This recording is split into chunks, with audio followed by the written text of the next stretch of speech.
اور یہ اس طرح کے مقدمے ہیں جو کہ بھائی سے تنخواہ نہیں لی، تو کس کا جا کے گلا پکڑے ہم، کس کو قصوروار ٹھہرائے؟ تو اتنا اچھا ملک چلتا چلتا جو ہے وہ ہم نے خود اس کو گرا دیا، اور پھر کس کے حوالے کر دیا؟ کس کے حوالے کیا؟ جو روپے کو بھی تباہ و برباد کر گئے، ترقی کو بھی تباہ و برباد کر گئے، اور اس کے بعد آپ دیکھ لیں، اٹھا لیں 2018 میں 17 میں ہم کہاں تھے، اور 2020 میں ہم کہاں تھے، 2021 میں ہم کہاں تھے، ذرا حساب لگا لیں، بیٹھیں یار میں اس دن تو یہاں لاہور کے جو ریلی میں نے مینار پاکستان پہ کہا، ایسے بل بنے، بالکل صحیح بل دونوں میں نے وہاں پہ لوگوں کو بتایا کہ یہ تھا میرے زمانے میں بل، 1000 روپے کا بل جو آج 12,000 روپے کا ہے۔ 12,000 کہاں سے دے گا؟ کسی کے پاس 2-3 ہزار کا بل آتا تھا، وہ 50,000 کا بل کدھر سے دے گا آج؟ وہ تو یا تو خودکشی کرے گا، اللہ نہ کرے، یا وہ اپنا جائیداد بیچے گا، یا وہ اپنے اثاثے بیچے گا۔ اب بجلی کا بل ادا کرنے کے لیے اپنے اثاثے بیچے گا تو پھر کیا ہوگا؟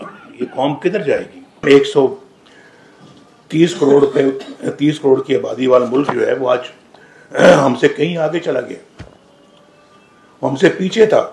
97 کی بات کر رہا ہوں میں، 1997 میں، اس سے پہلے 1990 میں بھی ہمارا روپیہ وہاں کے روپے سے زیادہ مضبوط تھا۔ اس خطے میں سب سے زیادہ مضبوط کرنسی پاکستان کی ہوتی تھی۔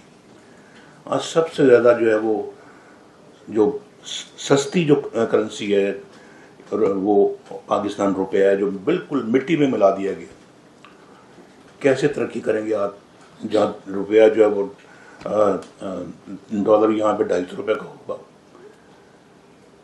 مجھے سمجھ نہیں آتی۔ روپیہ ڈالر 250 کا ہوگا، اور پھر اس کے بعد بجلی کے بل اتنے زیادہ آئیں گے، گیس کے بل آپ کے اتنے زیادہ آئیں گے، اور جو ہے وہ آپ کو اس کے باوجود اتنی اور مشکلات کا سامنا ہوگا۔ تو مجھے بتائیں کس طرح سے یہ ملک ترقی کرے گا جب یہاں پہ انٹرسٹ ریٹ جو ہے وہ آپ کا 22% ہوگا؟ اور یہ فیٹف کیا چیز ہے؟ مجھے سمجھ نہیں آتی یہ فیٹف چیز ہے کیا، جس میں ہم پہلے گرے لسٹ میں تھے، پھر وائٹ ہوئے، اور یہی واقعہ 2013 میں بھی ہمارے ساتھ ہوا تھا۔ ڈار صاحب کو پتا ہے کیوں؟ ڈار صاحب جی جی، اس وقت بھی ہم گرے لسٹ میں تھے نا جی، ورچوئل بلیک میں تھے، پھر ہم 14 میں گرے میں، پھر 15 میں ریموو وائٹ ہو گئے تھے، 15 یعنی ہم جب آئے تو ورچوئل ہم بلیک میں تھے، پھر گرے میں آئے ہم، پھر وائٹ میں آئے۔ 2 سال۔ لیکن یہ ہے کیا؟ یہ وہی ہے جو میں نے ابھی کچھ منٹ پہلے آپ سے جو بات کی تھی، یہ وہ ہے۔ اپنی میں نے تو آپ کے پوائنٹس ابھی لیے ہیں، میں اپنے پوائنٹس پہ تو آیا ہی نہیں ہوں۔ تو ملک کو ڈیفالٹ سے یقیناً بچایا جی، اور میں شہباز شریف صاحب کو شاباش دیتا ہوں۔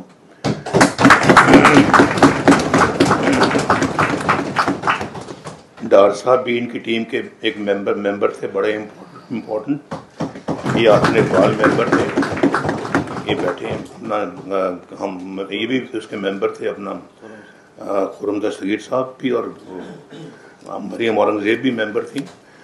ڈار صاحب نے ساتھ مل کے یہ سارے معاملات کو حل کیا، اور پھر بڑی مشکل میں انہوں نے اپنی گورنمنٹ چلائی ہے، بہت مشکل میں۔ میرا قطعاً یہ نیت نہیں تھی کہ ہم اسی جو ہے وہ گورنمنٹ کو سے کے بعد ہم بھی پاور میں آئیں۔ میرا قطع شہباز صاحب جانتے ہیں، میرے سارے ساتھی جانتے ہیں، پوری پارٹی جانتی ہے کہ میں چاہتا تھا کہ ہم سیدھا الیکشن کی طرف جائیں، لیکن پاکستان کو ڈیفالٹ سے بچانا بھی بہت بڑی ایک ذمہ داری تھی، اور اس کے بعد پھر دھمکیاں اور الٹیمیٹم جب ملنے شروع ہو جائے تو پھر ہم تو الٹیمیٹم کے آگے تو کھڑے ہونے والے لوگ ہیں، ہم بیٹھنے والے لوگ نہیں ہیں، جھکنے والے لوگ نہیں ہیں۔ میں نے کہا میں نے شہباز صاحب کی سپیچ تیار تھی، شام کو انہوں نے سٹیپ ڈاؤن کرنا تھا، سپیچ ان کی ریڈی تھی، میں نے سپیچ دیکھ لی تھی، اور میں نے پھر ان کو چند گھنٹے پہلے میں نے کہا انہوں نے دھمکی دی ہے, الٹیمیٹم دیا ہے, اب الٹیمیٹم کے سامنے آپ نے کھڑے ہونا ہے, ملک ڈیفالٹ کی طرف جا رہا ہے, آپ کھڑے ہو جائیں. ہم نے اسٹیپ ڈاؤن نہیں کیا, عنان حکومت کو سنبھال لیا. پھر اس کے بعد کڑوے فیصلے بھی کرنے پڑے پاکستان کو بچانے کے لیے ڈیفالٹ سے, اور پھر اس کے بعد یکے بعد دیگرے جب فیصلے ہوئے تو پھر ایک مجبوری تھی جو ہمیں کرنی پڑی. تو میں شہباز شریف صاحب کو بھرپور شاباش دیتا ہوں جنہوں نے معاملات کو سنبھالا, اور ڈار صاحب کو میں بھرپور شاباش دیتا ہوں جنہوں نے ایک معاملے کو سنبھالا. ابھی بجلی مہنگی ہے تو کیا متبادل کیا طریقہ ہے جناب صدر, مجھے بتائیں کہ کیا کرنا چاہیے. مہنگی بجلی کو سستا اگر فوری طور پہ ہم نہیں کر سکتے تو کیا راستہ اختیار کریں جس سے ہم یہ کام کریں. ذرا اس پہ آپ دو حرفی جواب دیں, پھر میں آگے بڑھتا ہوں. سر ابھی تو جو ٹیکس کے ریٹس ہیں, ہماری وہ پروپوزل تھی کہ ٹیکس کے سیلز ٹیکس اور انکم ٹیکس کے ریٹس کو کم کر دیا جائے, اور جو ٹیکس لگا رکھے ہیں ان کو سردیوں میں لے جائیں تاکہ عوام کے اوپر جو فوراً بجلی کے بل زیادہ ہیں اس کا ریلیف فوراً مل جائے. اس کے علاوہ سر اور تو کوئی ریلیف نہیں. آلٹرنیٹ پہ جانے کے علاوہ یا سولر کو بھی ہمیں بہت زیادہ پروموٹ کرنا چاہیے. گھریلو صارفین کی بھی بات کریں ذرا.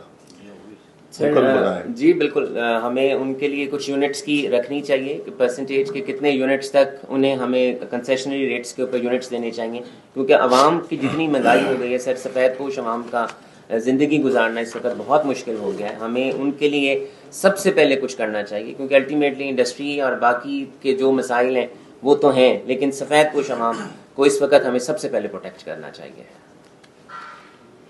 حل کیا ہے؟ حل سر ریٹس کم کرنے ہوں گے ہمیں. انکم ٹیکس, چونکہ انکم ٹیکس اور سیلز ٹیکس کے ریٹس ہیں اس کے اوپر زیادہ, وہ ہمیں ریٹس کو کم کرنا ہوگا تاکہ ہم امیجیٹ ریلیف دے سکیں. اور جو ٹیکسز ہیں انہیں پچھلے جو ٹیکسز تھے جو اب آ رہے ہیں ہمیں ان کو آگے سردیوں میں لے کے جانا ہوگا, تاکہ سردیوں میں نارملی بجلی کے بل جو ہے وہ کم آتے ہیں. سوائے ریٹس کم کرنے کے, ٹیکسز کو کم کرنے کے سر اس کے علاوہ اور کوئی ریلیف. یا سولر پہ ہم جائیں, ہمیں سولر, کیونکہ اس وقت سے سولر بھی جو لوگ لگا رہے ہیں انہیں اس میں پرابلمز آ رہے ہیں. سولر نیٹ میٹرنگ نہیں ہو رہی, سولر کے میٹرز نہیں لگ رہے, کیونکہ اس میں ساری انویسٹمنٹ تو ایک انڈیویجول کی ہوتی ہے. اس میں اسٹیٹ سے نہ پیسہ لیا جاتا ہے نہ بینک سے پیسہ لیا جاتا ہے, جو بھی آپ نے سولر کے پینلز لگانے ہیں, اور الٹیمیٹلی آپ گرڈ میں بجلی بنا کر پرووائڈ کرتے ہیں. تو ہمیں سولر کو زیادہ سے زیادہ پروموٹ کرنا چاہیے.